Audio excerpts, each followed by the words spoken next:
Thank you. Good morning. Uh, Before I go on to this, I just wanted to, trigger some conversation with the audience here, and just wanted to get some idea from you all. What do you think is an acceptable risk? Leon showed in one of his slides this whole example about a truck and a bicycle, and the chance that one person gets hit by a truck versus a bicycle, there is a higher and lower risk about that. But in real terms, what is the probability or mathematical probability one would think is an acceptable risk? Any response? Any thoughts how we should, because once we are starting this journey on risk assessment, it would be a good idea for us to know that what we would think is an acceptable outcome as far as disease is concerned or health is concerned. Any definition you would like to put forth? Zero. Okay, that's a very interesting statistic. Anybody else?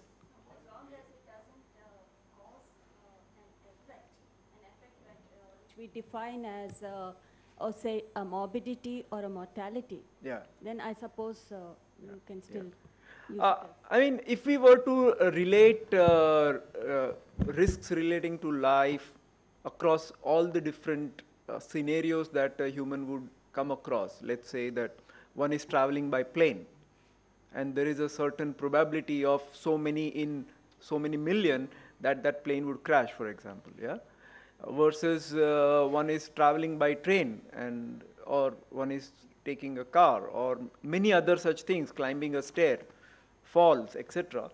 Then if one were to look at all those risks, then there are some outcomes that would really translate into one event per million or one event per 10 million or so on and so forth. So just something for you to think about is that are those kind of events considered acceptable or not, you know? Yeah? Yeah, sure, go ahead. I would just like to mention about the day-to-day risks that people are taking, and they are doing mental calculation. Most of the consumers not being experts in risk assessment, but they know that if they are taking a particular street food, Right. for example, pani puri, Yeah. where the water may not be good, and the sauce which is kept is not good, the handler may not be using the gloves or may not be very hygienic, but they know about all these risks that they are taking, and it may cause a particular health outcome also. Right. And as we have discussed, that immunity at different ages and even different kind of like pregnant women or small children may be different. Yeah. But in spite of all that, they do all the risk calculations mentally and are willing to take it because of the benefit of enjoying that particular food. Right. Yeah. So you're right. I think that there is a sense that each one of us has on what kind of risks one would accept, and in fact WHO also tries to help country develop some kind of benchmark standards, like say one event per million or one event per million according to the state of that country, per 10 million would be an acceptable risk, yeah, or negligible risk if not acceptable. So that is something that I just wanted you to bring up to your consciousness while we are getting into this discussion. The other thing is that why we chose Listeria. It sounds a bit unusual that in a country like India, where Listeria is not really something very commonly encountered as a disease causing agent, why did we choose a case study on Listeria? And we discussed this widely, in fact, in our working group, and we could have really chosen Salmonella. But what we felt is that this particular case study is a good case study to learn from, because it is about, there are scenarios that one set of country versus another set of countries are using two different standards. So how do you come to a conclusion on what is the more appropriate one. There is nothing right and wrong about any of the standards, but which is the more appropriate or more relevant one. And through a series of questions, it has really tried to bring that whole thing about risk assessment, risk characterization alive, and that's the reason we chose this.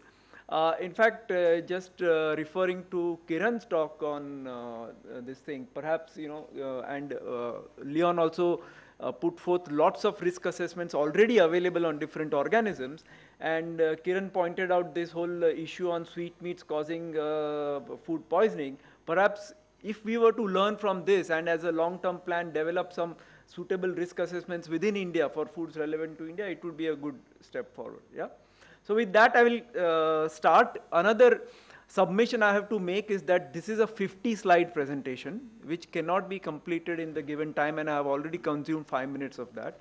So I will need to really, skip through some of those. But these are available on the web, and obviously it will be available through ILSI also later to learn from. So I will keep my messages a bit focused on the specifics around this risk assessment. But certainly I would encourage you all to go through this, through the entire presentation at leisure. Yeah. So Listeria, as many of you who are aware of microbiology would know, that it is a agent of listeriosis, and it usually causes infection when they are present in high numbers in food. The unique thing about Listeria is also that it can grow under refrigeration temperatures, and it is widely found in the environment. Yeah. Also, it is not very frequently, people fall ill with Listeria. Yeah, but then there are certain high risk groups. So you have pregnant women, newborn babies, immunocompromised people. And the incidence also is, as you can see, is relatively low. 0.3 to 10 cases per million persons in Europe, USA, and Australia. But the problem is that Listeria is a high case fatality rate. So that once you get a Listeria infection, there is a very high chance of fatality on account of that. So in that sense, Listeria is a unique organism. And typically what kind of foods are encountered are associated with foodborne listeriosis, and usually these are ready to eat foods such as soft cheeses, meat products, smoked fish, and salads that are picked up directly from the shops. And as we are getting into looking at the data which will help us to do the risk analysis, some data here is that if you were to just pick up several thousands of samples, and in this case across these various food types like soft cheeses, blue cheese, salads, meat, deli salads, smoked fish, etc., more than 30,000 samples, there have been only about 1.82% samples that were positive, yeah, for Listeria, totaling about 577 samples. Yeah.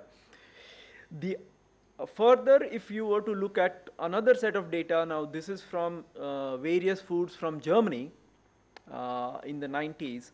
Again, several hundreds of samples analyzed, and now that data was plotted according to the numbers of Listeria present per gram of food. And you would see that most of the foods had, the blue bar, which was more than 1 to less than 100 CFU per gram. Yeah. Then a significantly smaller number of samples had 100 to 10,000 CFU per gram, and more than 10,000 CFU per gram, you see the red bars are really very low, contributing to almost less than 1% of the total samples. So you have this scenario where Listeria is present in the food, but almost 99% of the sample had less than 10,000 CFU per gram, and almost 90% of the samples had between 1 and 100 CFU per gram. Now, There are two regulatory scenarios. One is the zero tolerance scenario, which was applied by the US FDA, which is to say that it is less than 1 per 25 grams. Yeah. And the European regulation was saying that it should be less than 100 per gram. Yeah, so there is a big difference. Yeah, less than 1 per 25 grams versus less than 100 per gram. Yeah. And this was one of the reasons why the Food Hygiene Committee of Codex wanted to really address this and start some risk assessment so that one can really deal with the problem of these two different positions, zero tolerance versus less than 100 at the moment of consumption. Now, some other information here again is that foods for which Listeria monocytogenes criteria are not applicable. So, foods that have received a sufficient kill step, example a can, packaged can, or are single use, or you cannot have any growth because of the physicochemical conditions of that food of Listeria, then for those Listeria monocytogenes criteria are not relevant. Yeah. However, for the foods for which Listeria monocytogenes criteria are relevant are ready to eat foods in which Listeria monocytogenes will survive. They will not die off. Yeah. Only survive. So for that ready to eat food, Listeria monocytogenes is relevant.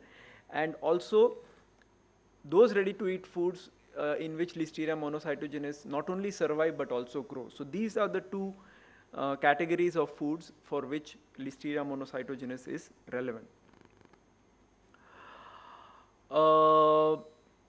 Okay, now if we were to just go into the various steps relating to risk assessment, I will just for the sake of continuity, hazard ID, hazard characterization, exposure assessment, and then finally risk characterization. These are the steps in a typical risk assessment exercise. And as I said, the Codex Committee on Food Hygiene decided to commission this microbiological risk assessment to evaluate the different microbiological criteria and control measures. And they came up with these three questions. And I think these three questions are very important for all of us to understand the principles of microbiological risk assessment. The first question they wanted to address was estimate the risk of serious illness from Listeria monocytogenes when the numbers are ranging from absent in 25 grams to up to 1000 CFU per gram or ml, and and again estimate the risk of serious illness through Listeria monocytogenes when the numbers do not exceed these specified limits at the point of consumption. So assuming that everything will be in between these two limits, that is less than 25, absent in 25 grams or less than 1000 CFU per gram, what is the risk of serious illness? That was question number 1. Question 2, because Listeria can affect very severely immunocompromised pregnant women or old people, they wanted to address this question of estimating the risk of serious illness for consumers in different population groups, yeah, as compared to the general population. And the third question was to estimate the risk of serious illness from Listeria monocytogenes in regards to the specific foods that support its growth and food that do not support its growth. Yeah, but then I just want you all to go back to that slide. When it does not support the growth, it does mean that the Listeria does survive there. Yeah, it does not come down in numbers. Yeah. So these were the three questions, and then there was a very wide data collection exercise. They called upon various experts in the field of food microbiology. This was global. from wherever they could get data, so relating to microbiology, epidemiology, and they asked for a worldwide call for data. And they considered the following 4 types of foods that could be picked up from the market. So pasteurized milk, ice cream, fermented meat, and cold smoked fish. But now we need to just look at, under each of these foods, there are specific conditions that will impact Listeria monocytogenes growth, survival, or death. Yeah, so we need to look at those also. Now again, in this case, and it would be the case with many risk assessment exercises, that in spite of calling for data, it was only partially successful, and the data were from industrialized countries, but the data from USA was particularly useful. And the risk assessment, the first step was hazard ID. Now, as we said earlier, the focus here was on ready to eat foods. Let's try to describe the hazard. Now, Listeria monocytogenes is a bacteria, and each and every organism has its own physico-chemical conditions in which it thrives, survives, or dies. Yeah, and some of that information is presented here. If we were to look at the temperature that are relevant for Listeria monocytogenes, the minimum temperature is 0.4. It grows best at 37 degrees centigrade, and it can tolerate temperatures up to 45. When we go to pH, that is the acidity, then pH of 7 is optimum with a minimum of 4.4 and a maximum of 9.4. And water activity is a measure of how much water is available in the food, and it can survive at a minimum water activity of 0.92. So these are, and this is the general microbiology context as far as foods are concerned, that you describe the organism from the point of view of the environment in which it can survive, grow, or kill, or die off. Yeah. The other thing about Listeria is that Listeria has this unique ability to grow at lower temperatures. So even chilled or refrigerated foods, to that extent, have a higher probability of Listeria growing in them. And this chart just represents how at various low temperatures, as would be applicable, let's say, in a refrigerator of a superstore or even consumer home, what is the typical growth rate you would see, ranging from 4 degrees centigrade to 13 degrees centigrade. And you have seen that, when the temperature is lower, the red curve, the growth is slower. It starts only after 2.5 days to become logarithmic, whereas as far as 13 degrees is concerned, it starts from day 0 to the black curve. It starts growing logarithmically.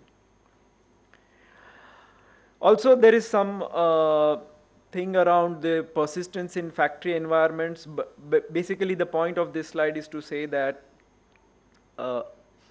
Listeria is a ubiquitous organism. It can persist in environments of factories that are producing food for several years. Yeah.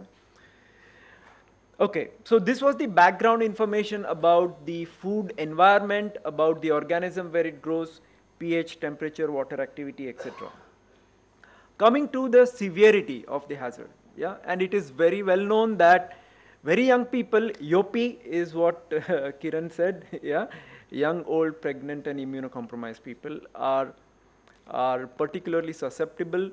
Then the invasive forms of listeriosis such as septicemia, meningitis, miscarriage, and death were chosen as the endpoint. So when it comes to severity, in this study, they said that only when a patient has these 4 things, septicemia, meningitis, miscarriage, or results into death, then those were the endpoints chosen, because the disease is really very severe. And the main vehicle for foodborne listeriosis in terms of the foods have been previously discussed. So now you know that what is the severity of the disease. The next step is in the hazard characterization is to find the dose response relationship, because if you consume 1 Listeria or if you consume 10,000 Listeria versus one consumes 100,000 Listeria, the the response of the human being will be very different. Yeah, and some of these are represented by factors such as virulence, yeah, of the strain, which is the inherent capability of the organism to cause a disease outcome. Then the susceptibility of the host. We discussed that there is a host which could be highly susceptible and maybe less susceptible. The food matrix, the environment, and the total number of Listeria monocytogenes ingested. And here there were a number of dose response models that were chosen. They expressed this in terms of a parameter called R value, and I'll just try to illustrate this, how this looked like. And this slide actually tells us the dose response relationship is that across, if you see the purple line which is below the red line, the purple line represents the normal healthy population, and as the dose in terms of number of CFU per gram of food, the Listeria cells, then as the dose increases, the probability of illness also increases. But you will see that the susceptible population, the lower number of cells will lead to a higher susceptibility, higher probability of disease. Now, so that was about the dose response. Now, so you have done the hazard assessment, hazard characterization. Now we should understand actually how much exposure is happening through these foods that were considered.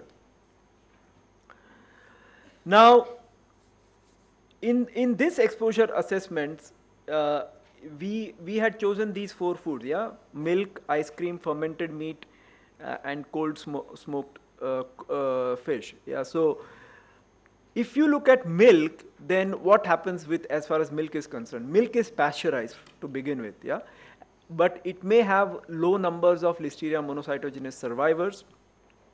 However, milk supports growth of Listeria, and it is also consumed in larger quantity by the consumer. So milk is consumed by consumer in larger quantities. It has, to begin with, low Listeria numbers, but it also allows for growth. Compared to that, ice cream. Ice cream is, you will have, it is pasteurized, it will have low Listeria monocytogenes contamination, but since it is frozen less than 0 degrees centigrade, Listeria monocytogenes will not grow. The third food is the fermented meat, which is frequently contaminated, and there is no killing step in its production, so there is no pasteurization. Yeah, but since it is fermented, its pH is low, therefore you will not get its growth. Yeah, in fact it can even decrease, and the fermented meats, as compared to regular meats or for that matter milk, the quantity consumed by the humans is relatively low. And similarly, cold smoked fish is also similar to fermented meat, but instead of the Listeria monocytogenes numbers going down, here there is a possibility of Listeria monocytogenes growth. So you have 4 different scenarios as far as Listeria is concerned with these 4 foods. Milk, low numbers but it can grow and people consume high. Ice cream, very low numbers but it cannot grow because it is frozen, and people also do not consume as much ice cream as milk. Fermented milk, it is contaminated, no killing step, but then because of the acidity Listeria goes down. And cold smoked fish, it is like fermented but it can support growth. So 4 different scenarios as far as Listeria is concerned. Now what all went into the this exposure assessment? So they took samples from the retail and found what was the prevalence, how many samples were contaminated, and what was the concentration, the product characteristics in terms of its physicochemical environment, the product storage characteristics and growth of Listeria in those environment, and consumption, how much proportion, how much was the number of I would say servings consumed, and how much of those servings were really consumed by the highly susceptible people. And this was another set of data which was very useful from that point of view, because they also had mapped the refrigerator temperatures in consumer homes. Yeah, and we, of course, very relevant for a country like India where there is frequent power shortages, etc. But indeed a very good study from the US point of view, where it showed clearly that majority of the refrigerators were having a temperature of 7.7 or below. Yeah, more than 90% of them. Yeah, which is something good, because we know that at less than 8 degrees centigrade the growth is relatively slower for Listeria. And this is about saying that the distribution of Listeria monocytogenes per serving. Yeah, and there are a number of servings that indeed meet less than 1 per 25 grams. That is the first bar here. But of course, there are fairly large number of servings that were found to have 1 million Listeria. So it was quite widely distributed in terms of numbers.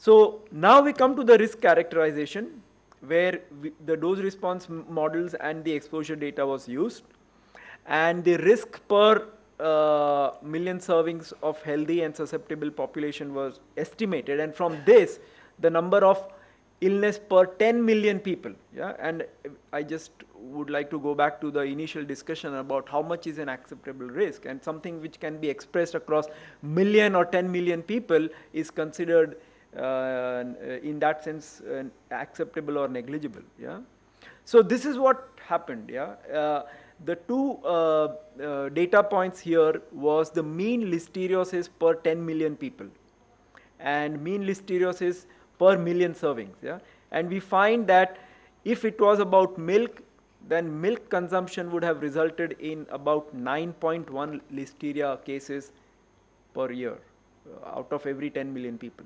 Yeah, ice cream 0.012, fermented meat 0.0055 per 10 million, and smoked fish 1.6. And also per million servings, you would see that in every million servings the numbers are really very low, the highest being 0.05 Listeria case per million serving. Yeah. So what were the answers to those questions? Our first question was around the number of listeriosis cases. Yeah, and this is what it shows, that the number of cases per million susceptible people per year, if that is on the y-axis and x-axis represents the number of cells of Listeria per gram of food, then only when you start moving in the region of around 1000 CFU per gram, you start getting closer to one person suffering per million. Yeah, so that's what this data says. Again, what is also happening is that if you were to look at percentage of the servings, so between dose and the incidence due to that dose, you would find that 95 plus percentage of servings had indeed had zero or near zero Listeria numbers. Yeah, and again, when they did mathematical modeling and predicted across these two scenarios, scenario 1, the US scenario of less than or absent in 25 grams, or European scenario of less than 100 per gram, and the number of defective servings, yeah, per million, then you would find that all these numbers turn out to be very low. If you go to the last row, which is about 1% defective servings, if you have, then it would lead to 419 predicted cases of listeriosis per million. Yeah, what this graph is basically telling us is that whether you have the standard as absent in 25 grams or less than 100 per gram, the outcome as far as disease is very, very similar. It does not give additional protection to human life when you use either of the standards, a stringent or seemingly relaxed. Yeah. Question 2, susceptibility to the population, and this was the estimate that was arrived at, and the conditions as far as susceptibility is concerned.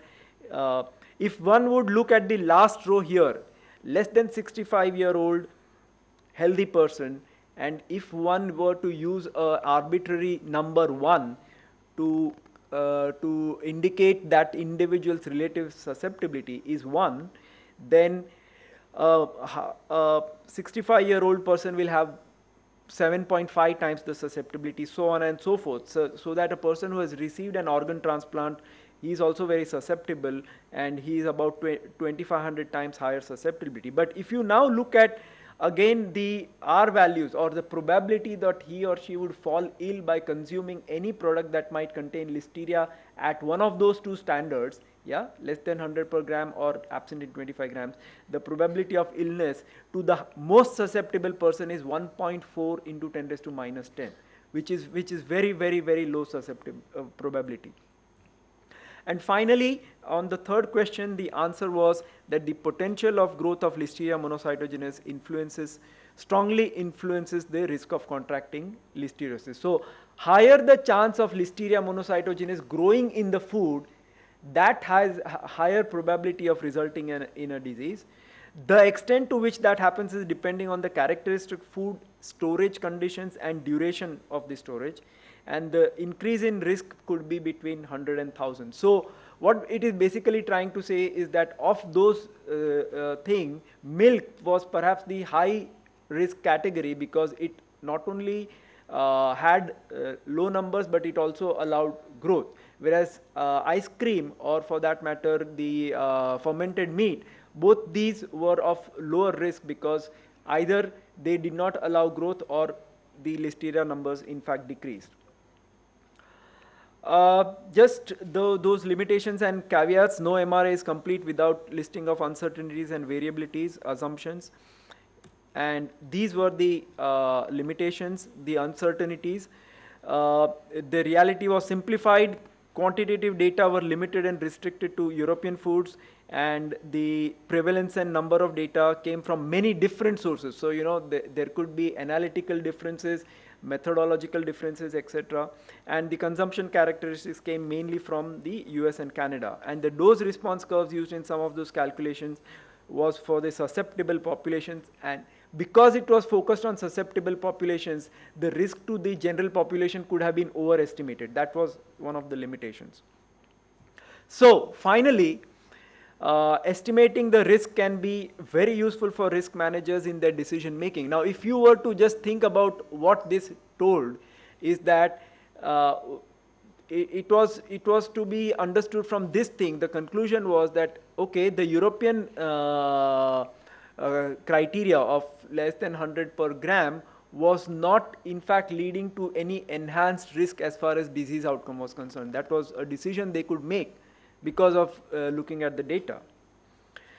The communication between risk managers and assessors is essential for the best use of the resources and interpretation of outcomes of MRA, and the outcome should be carefully presented and anticipating and preventing misinterpretation. So one should not overinterpret this and say, okay, even there was a case where even when you're talking of 1000 Listeria per gram, there was only less than one disease event. So let's make it to 1000. That's not the point of this, yeah, because there are things around, you need to factor in some of the safety factors, etc.